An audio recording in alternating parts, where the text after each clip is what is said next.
Brought to you by Hug House Productions. Hi, hello, listener of Never Morphed. If you like this show, I am convinced you are going to love The Newest Olympian by Mike Schubert. Why am I so certain? Because that's one of the shows that inspired this show. Real ones who listen to the credits already know. Each week, Mike dives into the Percy Jackson series, which I love, joined by guests who are longtime fans of the Rick Riordan series. If you haven't read these books yet, this is the perfect way to get started and read along with Mike. They're so good. And like Animorphs, they're kids' books that touch on way more serious topics than you might expect. And they're about worldwide mythologies, starting with Greek and Roman. I know you gays love mythology. If you have already read the books and know how good they are, you'll love this series too. The dramatic irony, man. And if you know about the books from the Disney Plus series, Mike has done interviews and conversations with some of the cast of the show on The Newest Olympian too. Mike is a great host, a great editor, and obviously a huge inspiration for me. You can find The Newest Olympian in the show notes or wherever you get your podcasts. Go subscribe right now and enjoy.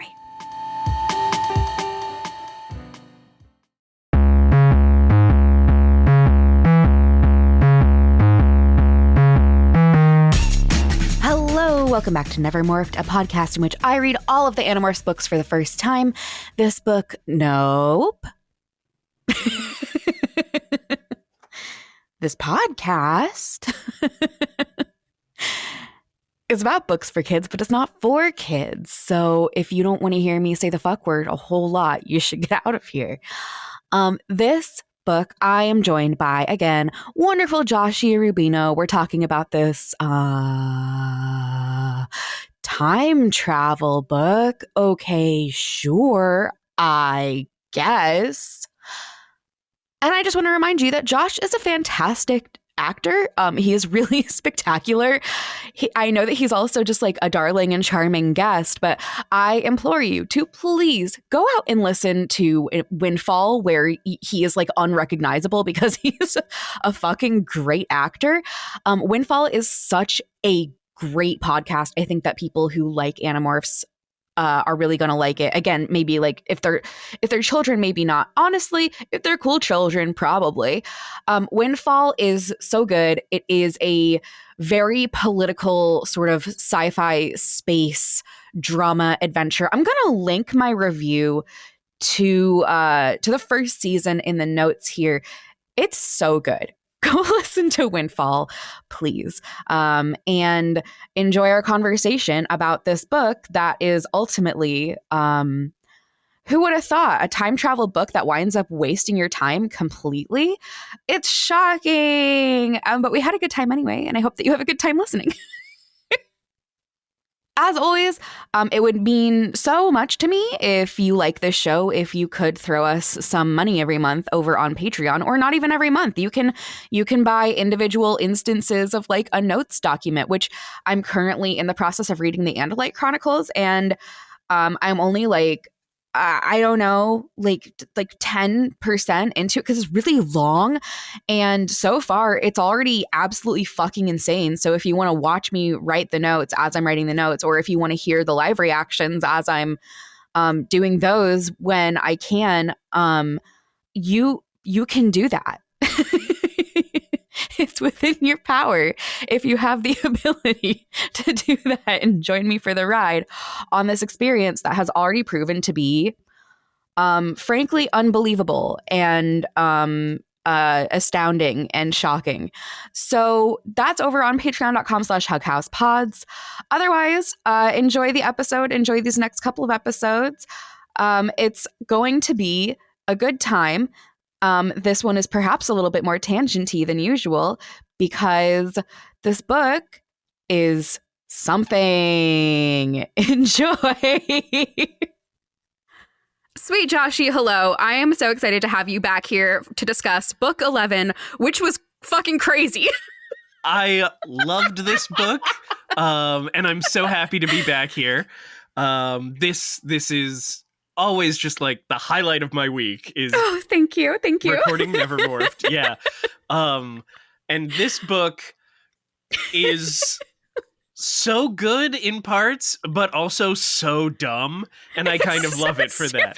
Yeah, it's kind of fantastic. I didn't love it, but like I had a great time reading it. Like Yeah. it's so silly for the most part. I guess we should just get right into it, but I will say I have had a very never morphed week. I just edited all of the audio for book 10 yesterday, and I forgot how fucking sad book 10 is. Book 10 is the one where there's the android and like the android dogs? Yes. And then we get yeah. that scene at the end where basically the one android dog does a nuclear bomb and then completely resets his programming and then is left with the traumatic visions of the terrors that he has committed for the rest of his android life. Yep. So this was like a nice break. Yep. Yeah. Humans, if they have to do something monstrous, they can maybe pray for senility, but no, that doesn't really work for robots. No. Scholastic. Yeah. So, book 11. Starting from the top here, this book is called The Forgotten, and that is a very ominous title. And once again, we are presented with a title where after reading the book, I look back and I say, no, that's not it. I mean, I can sort of get it. I think I see where they're going with it, but it very much feels like what are we going to call this thing? Or a Scholastic said, here is your next title. And they said, okay, we'll disregard that. Yeah.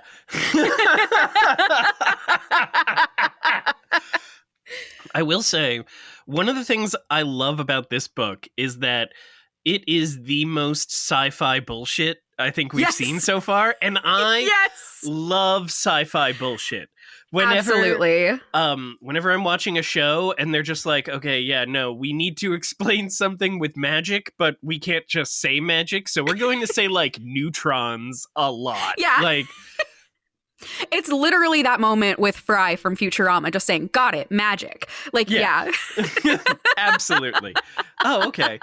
Also, I mean, we'll get to it, but I love the sci-fi trope of what happens when two weapons hit each other, something that should not happen. Like, it should just be at most a slightly larger explosion. Yes. Like, obviously. And I love that the universe just goes, what if we got a little freaky with it, though? Yeah. Like, also very Futurama for what it's worth. This will come up, but absolutely. I feel like we're going to be dipping into Futurama. I definitely have a few things to say about Star Trek later on. I'm sure. This is maybe going to be the least Animorphs discussed Animorphs book. Yeah, I feel like we could take this episode to like really think through like the sci-fi implications of like time travel, but the book does not want us to do that, and frankly, I don't want us to do that. Yeah. Despite my love of sci-fi bullshit, I do hate time travel. I hate time travel as a story device. I love time travel as a story device. I'm picky about it. But like, one of the very first podcasts I ever fell in love with was Ars Paradoxica. I still think it's like basically a masterpiece. Oh, okay. I will say Ars Paradoxica is the exception that proves the rule. Right. Like, it's so well done. It's so fucking well done. But then on the opposite side, one of my absolute favorite movies is Looper by Rian Johnson. Have you seen this movie? Is that the one with Joseph Gordon-Levitt? And Bruce Willis? Yes. Yeah. I'm pretty sure I've seen it. I think that this is like one of Rian Johnson's most underrated films he's ever done. I highly recommend going back and watching it again. The problem with Looper is that it was advertised as like a hard-boiled kind of noir, ooh, gritty, grimy, ooh, it's got hard emotions, and a guy who's strong. When you watch it again without that framing, you realize that the concept is, what if there was a time loop sort of situation, a time travel sort of situation, Mhm. and the person who is our protagonist is fully incapable of thinking through the ramifications of any of his actions constantly. He's so fucking stupid. It's so funny.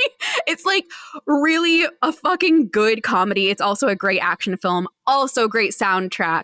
I love Looper, and I think that it is a great exploration of time travel if you allow it to get like a little loosey goosey and have the time travel be like for the point of telling a story and not for the point of being like, look at this cool tight system that we have worked out, you know?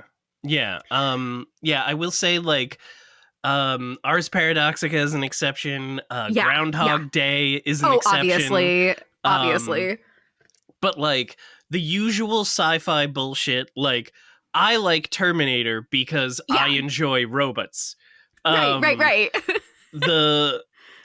We can only send metal things back into the past to make sure that they don't change the past. Like, no, that's dumb. That's just nothing. Dumb. Yeah, it's absolutely nothing. Just give me the cool robots. Give me that cool, like, industrial shit going on. Give me Sarah fucking Connor. Mm-hmm. The time travel stuff, it's there. It's incidentally there. Yeah.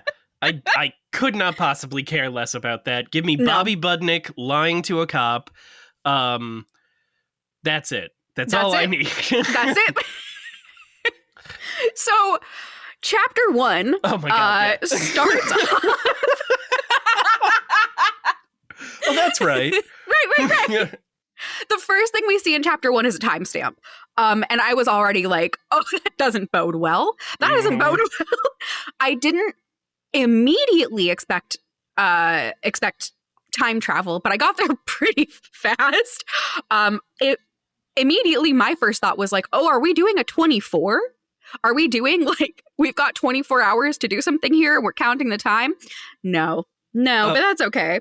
As soon as I saw the timestamp, I was like, there's going to be bullshit time travel in this. I goddamn know it. Like, if you see a timestamp or a date is even more likely, then I just know in the future, oh, okay, blah, blah, blah.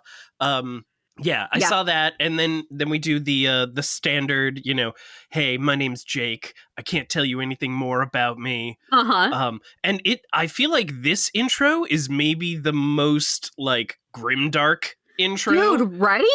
Like Jake is fucking over it, man. Oh yeah. That kid saw The Crow last week and he is feeling it. Like the whole the Yerks are around us. The Yerks are us. Oh yeah. Which is a great store, by the way. It's a shame they went out of business. Yerks are us? Yeah, it was pretty good. It was pretty good. I blame Amazon. Yeah, I said Jake is so fucking exhausted and grave in this narration. And then it's so grimdark. It's so edgy. And then it goes... It's so perfect. Want a fucking square dance. It's so it's so good. The world is teetering on the end of on the edge of destruction, and only me and my friends, children, can barely hold it back. But that's nothing compared to the horror of square dancing. And he's describing how much he hates the music, and it is the cutest possible scene. Yes, it's so cute. Did you ever have to do this in a PE class? Yeah. Mm-hmm. Oh, it's awful. Did you hate it? Yeah, absolutely. Okay. I was being forced to dance. That's, in nobody front of likes people. That. No, it's awful. I hated it so much. As soon as he said square dancing, I was like, oh no, I'm right back there. Oh yeah. And like it is the most I will avoid eye contact with the person that I am like paired up with-ist thing I've ever encountered. And it's like one of those things where you're just in your head trying to do the steps correctly. And then I just remember like being a kid and then trying to focus on myself because otherwise I would be so embarrassed. Right. And one of those things where it's like, okay, now twirl your partner. And it's like, oh, we have to make eye contact. And I would just be like, oh, hello again. And then go back into my headspace. Yep. Uh-huh. Uh-huh. And seemingly that is a bit what Jake does as well. I am obsessed with the sentence where he says, I promenaded, which consisted of walking like a big honking goober, all caps, around in a circle. This book, so often, in this book specifically, I was like, that's just how I talk right now. Yeah, absolutely. Big honking goober. It's Big so great. Goober. Like we had pre/post-apocalyptic opening, and then that's right. No, these are definitely children. I love them so much. Yeah. This book. Oh, and then like I love Rachel just sort of like getting in on making fun of him because it's so nice to see. I would say throughout this entire book, Rachel is the least bloodthirsty and most human, maybe. Yes, that we've seen her in a while. There's one moment at the end, or like towards the end, I guess like probably 3/4 through, where she's like, we don't even have any weapons, and Tobias is like, girl, why do you need weapons? Yeah. But otherwise, she's like pretty totally normal. Good for you, Rachel. Good for you. The least PTSD Rachel we've seen so far. And then, oh my God, I loved this next part when like Cassie shows up and Jake is mortified beyond belief, but then it switches into an even cuter moment. Yes. Where Rachel doing the thing, being like, oh, okay, everybody knows you two are together.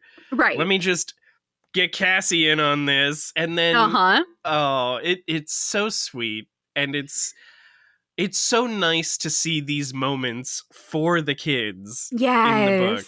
Yes. I love that he was like, so much. As soon as he sees that Cassie is watching him and she's busting up laughing, he's so relieved, because I think that like in the minds of most of us, being laughed at is like the worst possible thing. But here he knows that he can just like lean into it and be a goofball. He was expecting like a pitying, like sad expression, which would have been so much worse. It would have been worse, but like there's no way Cassie would have ever done that. No. She's so sweet. I will. By the end of this book, I really became a Cassie fan. This is a Jake book, but this is a fucking book. Good Cassie book. Yeah. Absolutely. That being said, Jake and Marco, this book, I've got some thoughts. Oh yeah. No, I was reading this book, and the entire time in my head, there was like a 10 years later sort of reunion when Jake, Marco, and Tobias all like meet up at a cabin to just hang out for a weekend because they haven't seen each other for a while. And then, Tobias goes out flying and, stuff happens. Yeah. Stuff happens. Yeah, there were many moments where I was just like, fellas, hello? Yeah. But before we even get there, so Jake is doing this square dancing with Cassie, and they're having this, like, they're just being embarrassed and silly together. And then he has a vision, and the vision is him falling through leaves in just like a super, super, super green place while they're square dancing. And Cassie does not seem to have this vision. She sees Jake and she's like, hey, you good? You kind of like went elsewhere for a second. And Jake is like, oh, cool. I'm fucking crazy. Yeah. He is, I will say, like, he does think he's going crazy, but he also adapts pretty well to like these so Raven moments that keep happening. He is very like, sure, I guess this may as well happen. I guess I may as well go insane. All right. Mm-hmm. And when I first was reading this, like I knew time travel, or I had a hint that time travel was going to be involved because of the time. But like, I thought that they would all start feeling these, and that maybe it was like a genetic memory of their morphs. Ooh. Ooh, that would have been cool. Yeah. Yeah. I mean, what it turns out to be is still kind of neat, but Yeah. yeah, at first I was like, oh man, are they all going to like wrestle with like Jake is a tiger at some point? Is he going to wrestle with, which one of them Right. is going to take over his brain or something? Ooh. Yeah. Yeah. And then it turned out, it was time travel. Nice time travel. Yeah. So, chapter 2, oh no, before even that. Tobias. Yeah, Tobias is getting the message through to everybody like, hey, I need to talk to you right fucking now. Right as soon as you can, right as soon as school is done, you need to come over here right now. And that is not a good sign. No. Also, Tobias is really killing it as like the scout for the town. Like, I know he doesn't have anything to do all day, but like he is like noticing this. Yes. Especially the way it's being covered up and everything to look like a normal thing. It's pretty good. I was very proud of Tobias right here. Like, he's doing a solid job. Same. Throughout this whole book, he's like really coming through, and he seems to really know what he's doing at this point. He seems to have his foothold on his place in the group and where he can be most useful. It's great. I'm very proud of him. I really never thought that like we would get a Tobias who is this like solid in his identity and in his importance to the group, and I'm so proud of him. Yeah. No, I love it. To use some Hug House parlance, this is season 3 Liam right here. Yes, exactly. My baby has grown. And it was so great to see. Yeah. So chapter 2, they're going off to go meet up with Tobias and see what the fuck is going on. And Marco is already making jokes. And Jake's narration is responding to Marco making jokes by being like, oh, he's making jokes. That means he's scared. And I just want to say. I know. Fellas?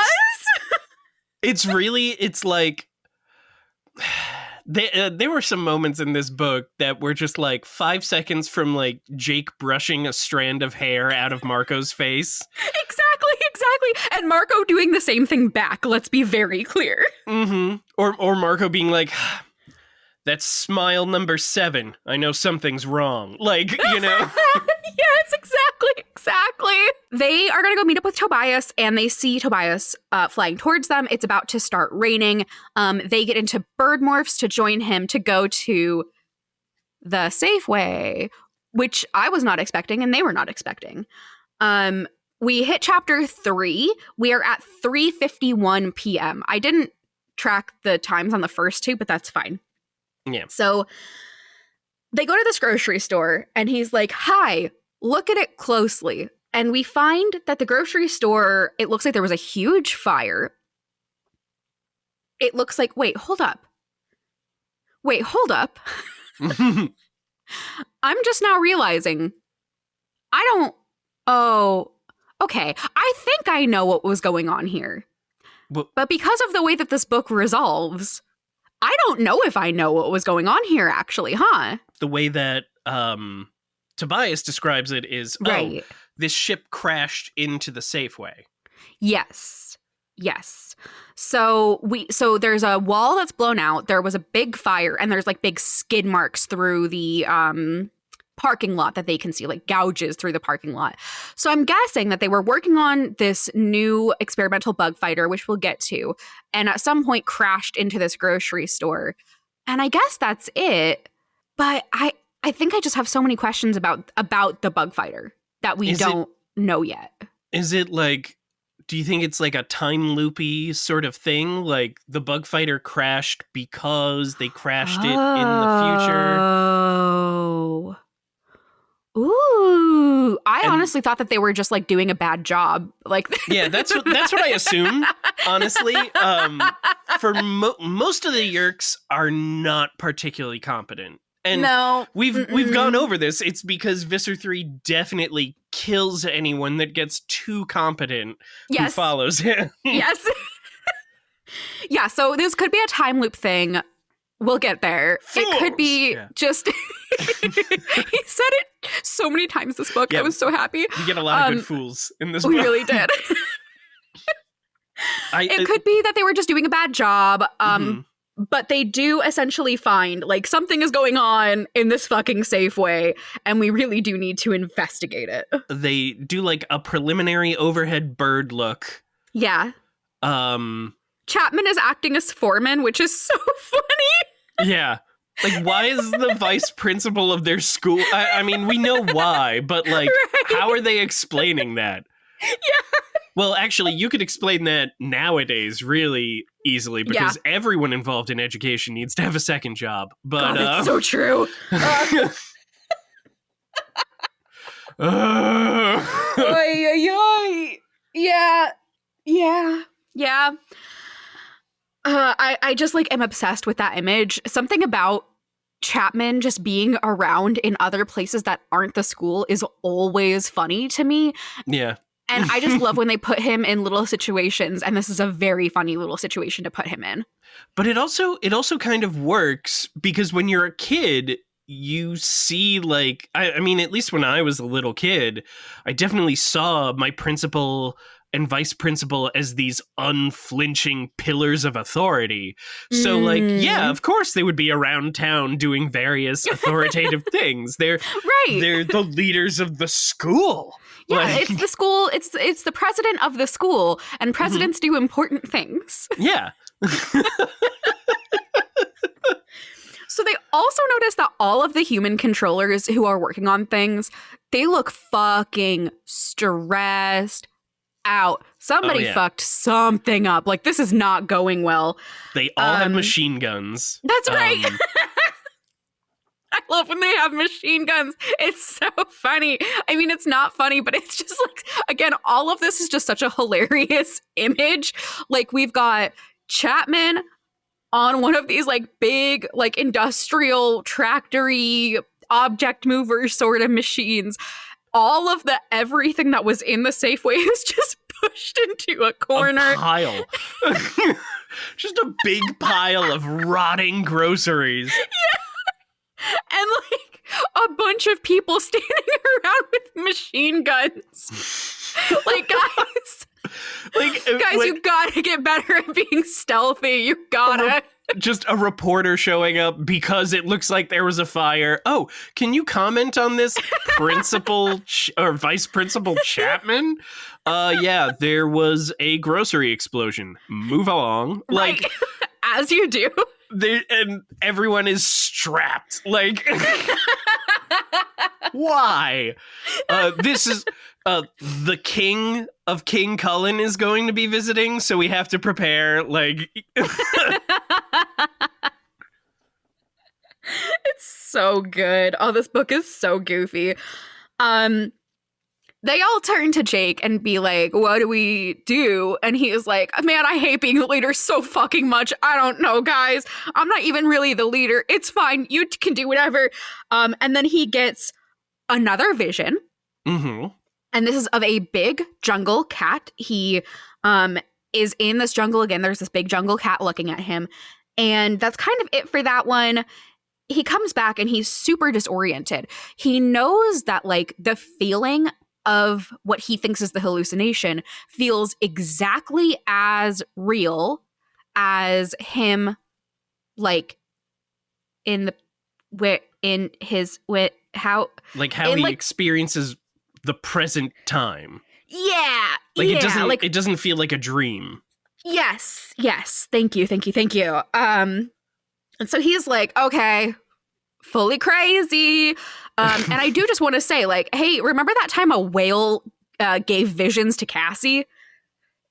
Like, maybe say something, my man. Yeah. Maybe say something. Yeah. Like, I mean, you know, they're children. They're not going to discuss things like their feelings for the most part. But, like, yeah, you guys should talk about your feelings. Yeah, or, like, your visions. Maybe, yeah. At least the visions. And I will say, like, later on in this book, Jake breaks down. He's like, why do you people... Yeah. I wasn't elected to be the leader. I didn't ask to be the leader. You guys made me the leader because I'm blonde and this is America. Like, and that is basically it. Yeah. And he has every right to chew them all out over this. It's such a good moment. I was so proud of him. Yeah. Yes. It's ridiculous the amount of pressure they are putting on him here. So chapter 4, we're at 4:40 p.m. They're like, I guess we're going to look around in this Joshy store. But the way that they're gonna do it is that they have to do this in a very stupid way because they can't go in as themselves because that wouldn't make any sense. And they can't go in as birds. That wouldn't make any sense. So they're going to have to go in as flies. But that means that they're going to have to land somewhere, morph into flies, and then get back over there.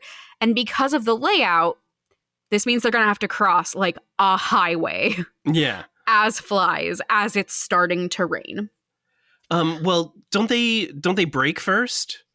Because there's a whole thing with the fight, and then because it's nighttime as well. Oh, you're right. Yeah. You're right.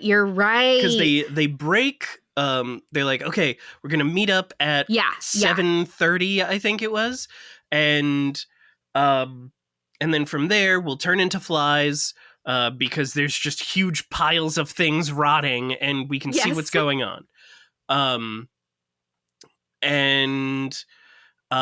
Also, Axe met up with them in the forest and became a bird with them and everything. And I forgot that.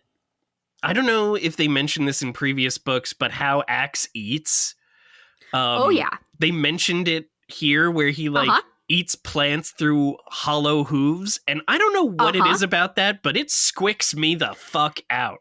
Yep, don't like that one bit. Don't like it one bit. No. I don't like the idea of hollow hooves. I don't like hooves to begin with.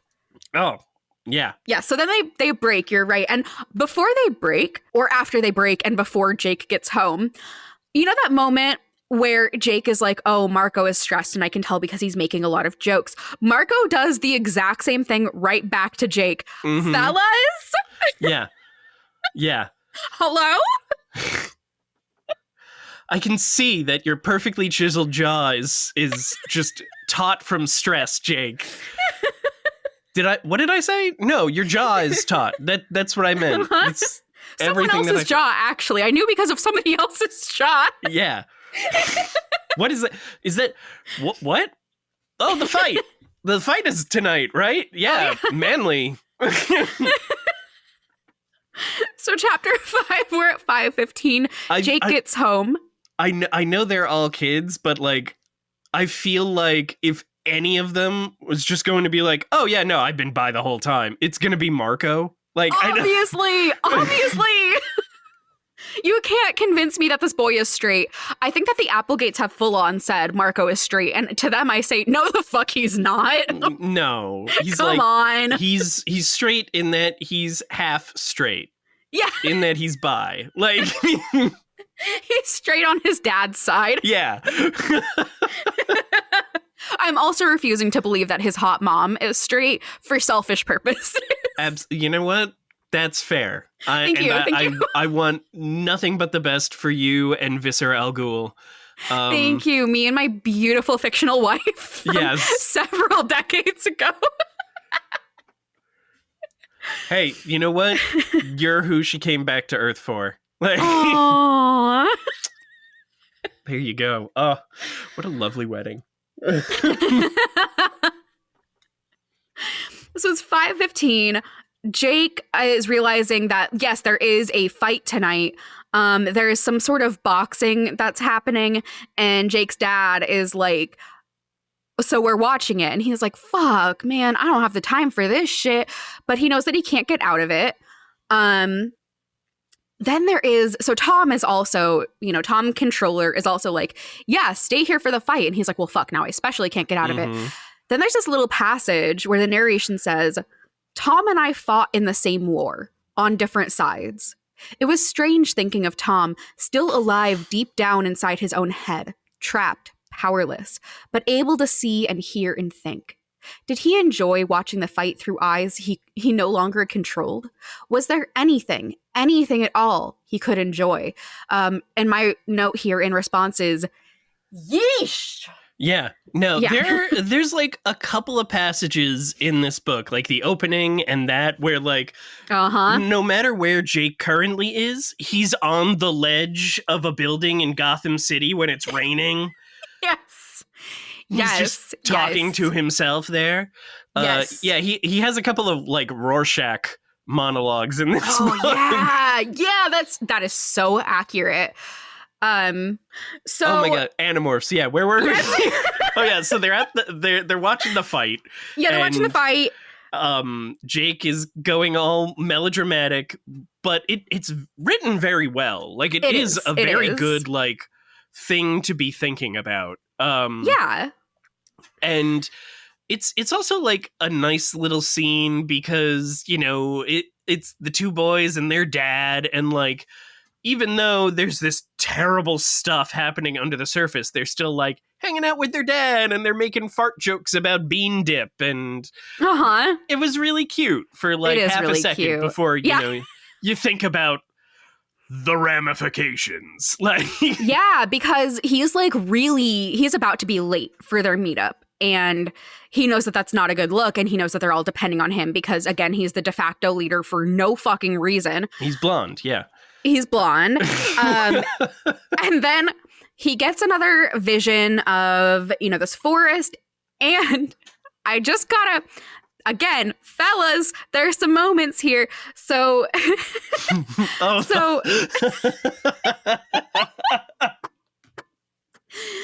so Jake is having this vision and he's saying like, oh, there's green everywhere. And then he says, Marco was there, period.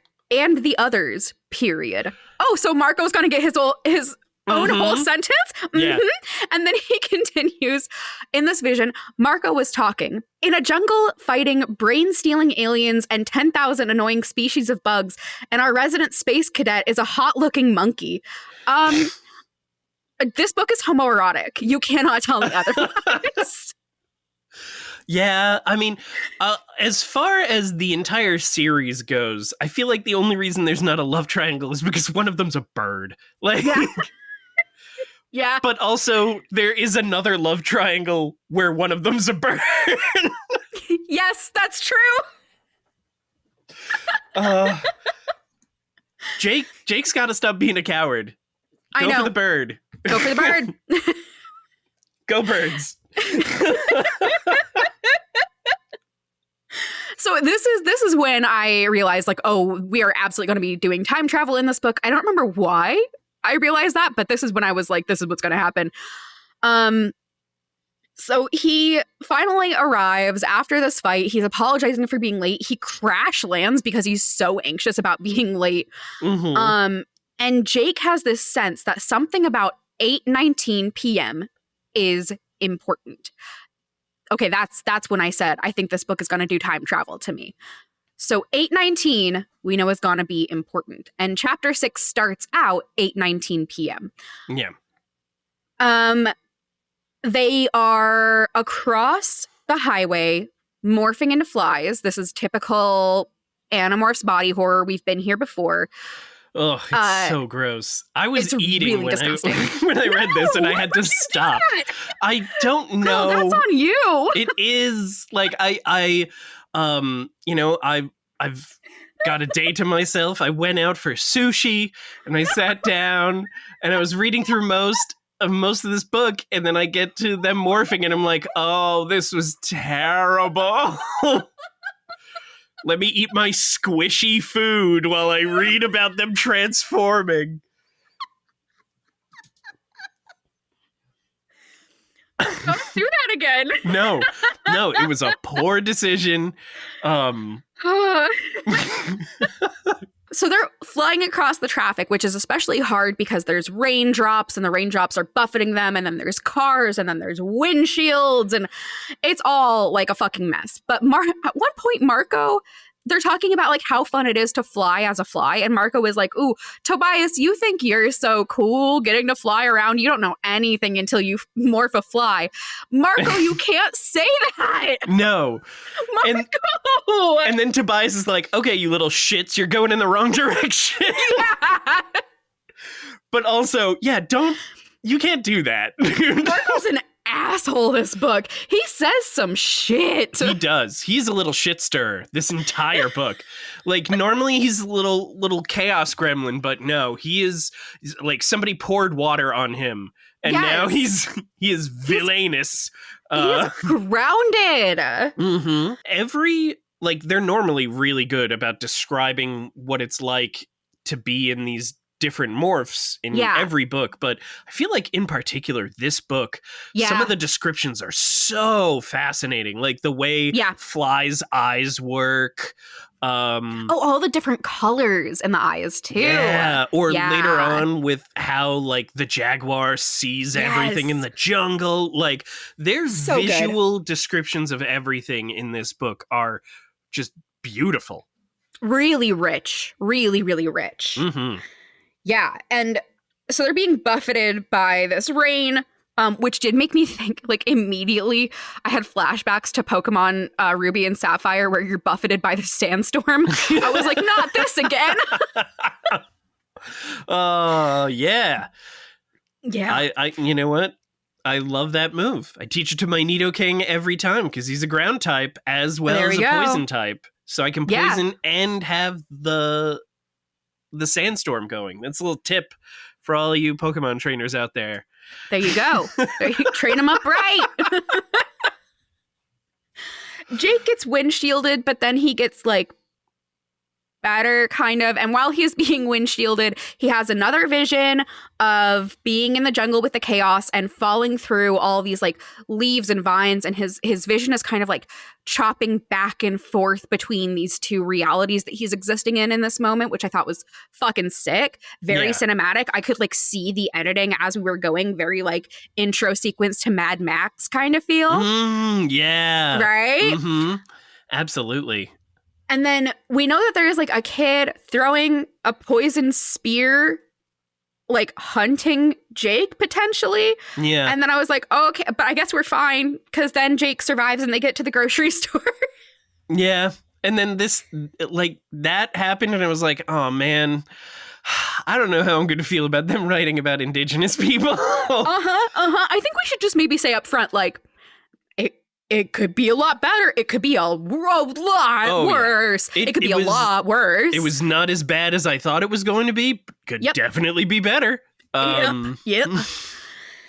So my first thought of what they were doing in this Joshy store was that they were building a New York pool. I don't know why I ever thought that would be the case looking back. There's zero evidence about that. You know where we should put our new pool? In the most stealthy location as possible. In the middle of this grocery store. Let's light it all on fire. Indoor Just pool stack now, everything baby. in the corner. Hope nobody needed bread or eggs. There's a gajillion flies. They're going to blend in just fine. People are gathered around an object and it's huge and they can't really tell what it is because of their eyeballs. Cassie is observing on Chapman's head. This is like one of 5 times in this book where Cassie's just like rolling up her sleeves like, okay, somebody's got to get this shit done. Yup. Yeah. It's not often we get Cassie, of all people, in absolute go mode. And I fucking love it. Yes.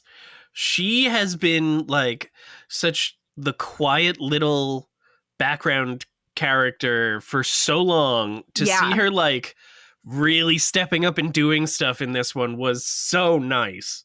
So good. So good. And she does it consistently. Like, she is really, really fucking with it this whole book. I feel like Cassie specifically has landed on Chapman's head as a fly like 3 times in the series so far. And right on the bald spot.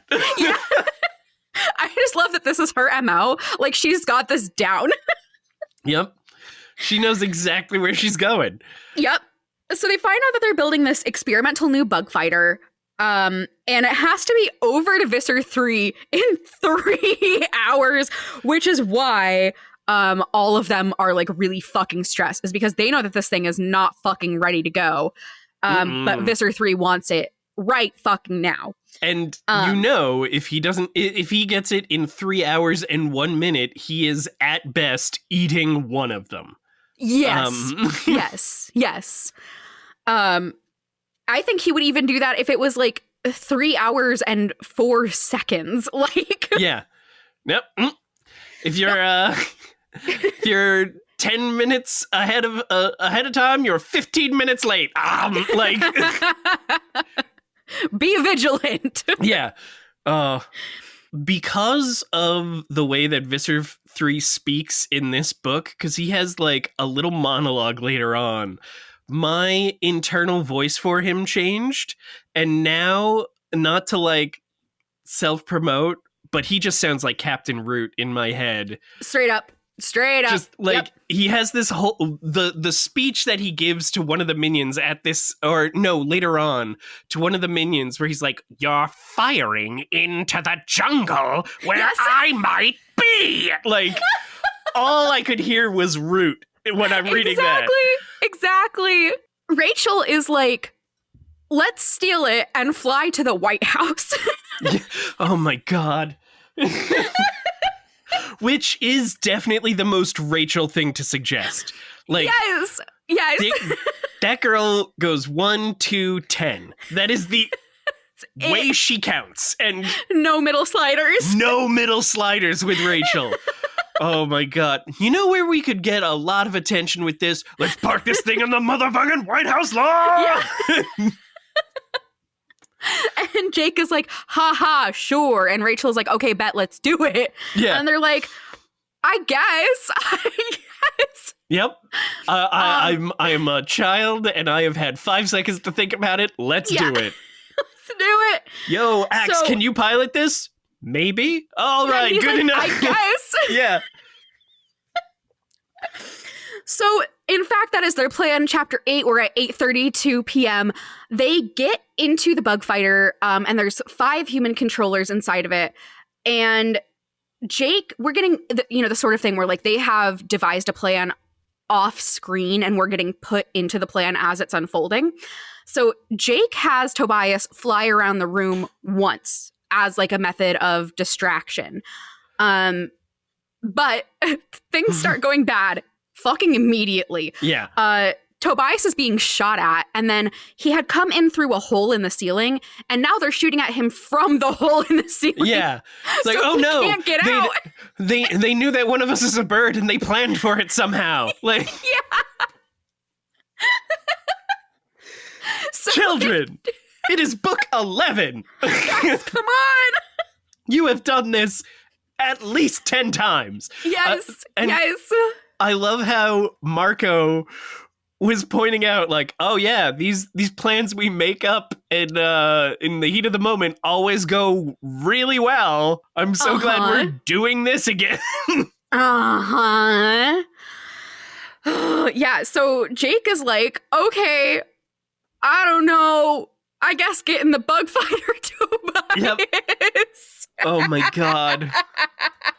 Marco's just like, oh, Jake, I'm so mad I could kiss you. Kill you. I could kill you, Jake. I'm so frustrated with you. Exactly. That is this whole book. Yeah. It's so good. So Tobias joins them in the bug fighter, even though it's got to draw attention. And then they're all demorphing to human, and they fly off in the bug fighter, but Axe doesn't actually know how to fly it, so they're doing a really bad job. This is a little bit more difficult than I anticipated, Prince Jake. Oh my god. I feel bad for Axe throughout this entire book. Me too. He's in so over his head. Mm-hmm. He picked the wrong day at school to be obsessed with a ball game and horny. Like, Yes, truly, genuinely. And I feel that in my soul. I'm so sorry, Axe. I mean, I just like that they had that in there, that he was, thinking about a game and was distracted by a girl. Like, because it's so good. Up until then, like, in my brain, I knew that he was older than this, but he was like, okay, maybe he's 5, Right. Like, he's a baby. Right. But no, he's their age, Yes. I love when he gets to just be a normal kid like they are. It's just that he's from a different planet. Like, that's literally it. And he's like a prince of his planet, which is a big deal. But he's also still a little kid. He's a kid. He's a queen. He gets distracted by games and females. Yeah. Chapter 9, we're at 8:42 p.m. And they are flying badly, and Jake is manning the weapons station, which is being controlled by a joystick. A joystick, but it's a big one. A big one. And so I did just put in an image of the Ocean Gate Titan with the Logitech controller. That is straight up what's going on here. Yeah. No, it's unfortunately the experimental bug fighter was using a Mad Catz controller, so it's not working particularly well. And like Visser 3 would Ocean Gate, like straight up. He would. The ocean would never crush me. It wouldn't dare. So Jake is like, we should test the weapons. I don't think that's a great idea, but here's what they do. And so they're firing Dracon beams and up in a bug fighter, not even up that high, riding around really poorly. And then Axe is like, hi, so we're not like, the cloaking is not on at present. And there are things coming up the side of us. Just full on troll in the dungeon. Thought you'd like to know. Just. I hate to quote it, but it's the only thing that. Just. Oh hey. Some of your puny human weaponry is floating on the side of us. So do with that info what you will. Yeah, the fucking Air Force is here. Yeah, which makes sense if you are flying unscheduled over the States, it will not take long before someone will pull up alongside you and ask you for your papers. Yes. Yes. This is when I was like, okay, here's what's going to happen. We're going to do time travel. It's going to keep getting worse. And then Jake will have an opportunity to go back and undo all of these insanely poor decisions that he has been forced to make because nobody else is contributing to the decision making. Yeah. And I was entirely right. And I'm very proud of that. Absolutely. Yeah. I was like, this has gone way too fuckways for any of this to be salvageable. It was either that or it's going to be like mouthwashing, where it's like 8:59, 3 days before the crash. Like, I haven't done mouthwashing yet, and I really need to. Oh, it's I've so heard good. It's so up my alley. Oh, it absolutely is. Everyone listening right now, go play mouthwashing. It's an amazing psychological terror. Just definitely check the content warnings on that game because it gets heavy, but it's really fucking good. Yay! Chapter 10, we're at 8:54 p.m. And they're just fucked. Like, yeah, they are so bad. They are so royally boned, and they're just like, okay, well, you know what? We can still get to the White House. And Axe is just like, cool, where is this White House? And Cassie's just like, hey, we're on a different hemisphere now. Yeah, because they're all the way like up in space looking down at Earth. And then here's the Blade ship. So the Blade ship rolls up, and then they're firing a Dracon beam. The Blade ship fires a Dracon beam. The two Dracon beams hit again. It's a very homoerotic book. They're both lasers. How impossible is it to hit a laser with a laser? Like, it's not even the way they describe the Dracon beams. It looks like they're lasers. Like, they're just, heated light that blasts stuff. It's not like superheated plasma or anything, any of that other stuff. It's you are hitting a particle of light with a particle of light. How are you doing that? That is not a possible thing. Explain. You simply cannot. Explain. You simply cannot. This is sci-fi bullshit. Yeah. No. But this is also like the Futurama moment for me. Yeah. This is exactly what happens in the Futurama like main time travel episode. There's quite a few time travel episodes, but their biggest one was Roswell That Ends Well. I think this was a season 3 or 4.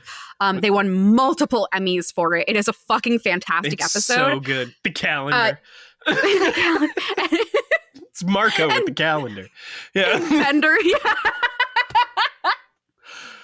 and Bender just stuck on Earth for the entire time. Oh my god. And the way that time travel getting dissected. Hello, friends. Right. And continually eating the food that they're taking out of his many stomachs. Yeah. And it's the same sort of thing. And like before they fire the Dracon beam, they're like, "Oh shit, that the blade ship is about to fire at us.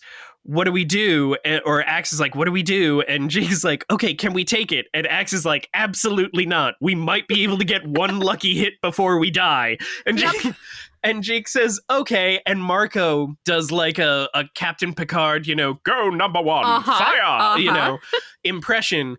And that, like, this happens in Star Trek in, like, every season. They have a time travel episode, and most of the time it's because they fired a weapon at another weapon, and then it exploded and sent them back in time.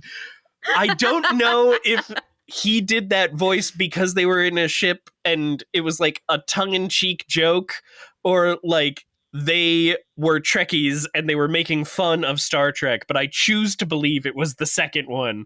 Oh yeah, I think it was probably a little bit of both. Yeah.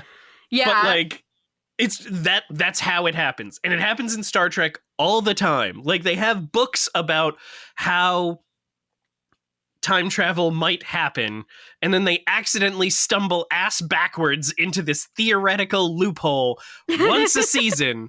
And it's the same thing, like Axe is like, "Oh, we learned about this in school." Like, really? Why aren't you time traveling then? Right. Yup. There's so much about this particular section that infuriated me because that's... Oh, yeah. Yeah. See, and I was just like, okay, so everything in this 10 chapters is going to be completely irrelevant by the time this book is over. So, yes, okay, whatever. That's my main problem with time travel, is that you're telling a story and the resolution is that none of it mattered, Right, like, it's the exact same thing as, oh, and it was a dream the whole time. Okay, thanks. Yeah. I also love this image of when these two Dracon beams hit. The narration says, "An explosion of light so intense I could actually see through my own hand. I could see Cassie's teeth inside her head." And I just have in my notes an image of Pikachu electrocuting like Team Rocket, and you see their skeleton, Oh my god. Looks like Visser 3 is blasting off again!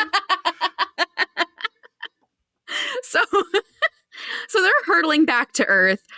This is such a shit show. In my notes I have, do we ever get a book that's like a beach episode, please? Like, okay, so here's the thing. Catch a break? They do have a beach episode, and it's horrifying. Fuck. And it's a Rachel book. Is this the one with the starfish? Oh, you've heard about it. I've only seen the image of Rachel turning into a starfish and been like, that is fucked. And then I brought it up that I know that Rachel, in like the first episode of Nevermorph, I brought up that I know that Rachel turns into a starfish at some point. Mm-hmm. And Lee was like, "Oh yeah, that's a really fucked up book." Yeah. I was like, what?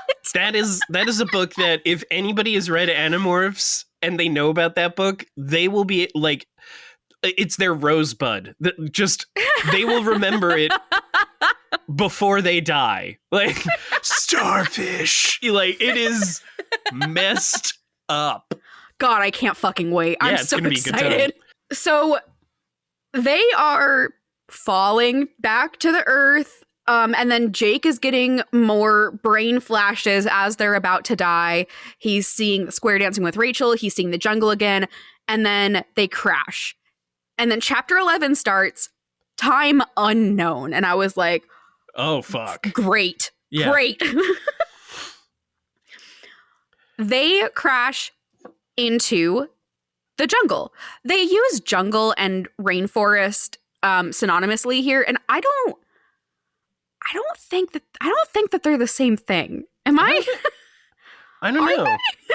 I think let's see, is a rainforest wow, that autofilled. While a rainforest can sometimes be considered a type of jungle, technically, a jungle is a more specific term referring to a densely overgrown area with thick undergrowth, often found at the edges of a rainforest where more sunlight reaches the ground.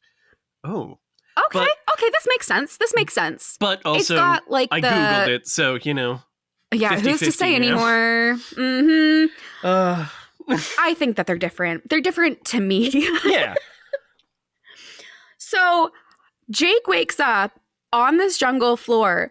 There is a cool ass bug on him. Why and isn't instead he... of being like, yeah, get the DNA, idiot. What are you doing? He just brushes it off of him.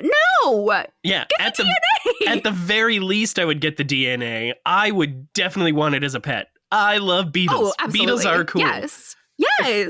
They're good. And like, when else are you going to have the opportunity to get fucking jungle DNA, Jake? Right? Like, I would be touching everything. Everything.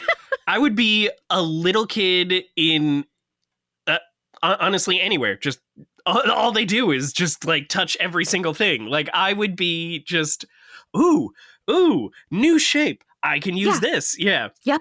Everything. He gets, like, they all get, like, 2 morphs while they're here. I don't understand it. Fucking ridiculous. Touch more shit. More shit. There is this moment. So Jake is alone after they've crashed. He's looking for the others and he keeps talking to himself. And I don't know why. I don't know why this line made me laugh so much. He is walking around in the jungle and he says, "The visions I said to no one." Like, just the image of this child, like, doing the, like, I imagine him in, like, the welcome to Chili's stance in this jungle, just saying, "The visions." Like, it's so funny in my head. He has a different internal voice. Like, yes. he has a normal kid voice, but in his brain, it's the visions. Like, absolutely. There's also, I really love the line where he's like, "I can't begin to explain what the rainforest is like. To explain it, you'd have to be a poet and a scientist and a horror writer." Oh, yeah. I loved that. That was so cool. Go. Yeah, the prose writing in these books has only gotten better. As I was editing for book 10, there's a chapter that I called, like, hands down, the best chapter in any of these books so far in the line-by-line writing. And I feel like in this book, it's taken a little bit of a backseat, but this book overall is just a goofier, sillier book, and it still has tremendous prose. Just tremendous. Oh, yeah. Absolutely. Once you hit the jungle, there's bits here and there. The fly parts I thought were really cool, but once you hit the jungle, they dance around in this setting, and it's so it's fun. It's fun to see how much fun they're having describing everything. I don't know about for you, but when I was little, there were certain, like, ecosystems that to me were the epitome of magical. I think part of this is probably because I grew up in a desert, so like, we didn't really have a lot of plants, or I was going to say that we didn't have a lot of ecological diversity, but that is not true at all. Arizona is insanely ecologically diverse. But it didn't feel like it growing up. It just felt like dirt. So rainforests for me were, like, again, like, epitome of magic. I could not even conceptualize what that would be like.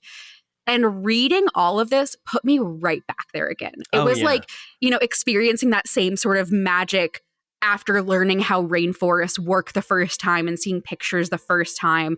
Like, this made me want to go to a rainforest so bad, even though I know I would not have a good time in a rainforest. Oh no! The way they describe the humidity alone made me feel sticky.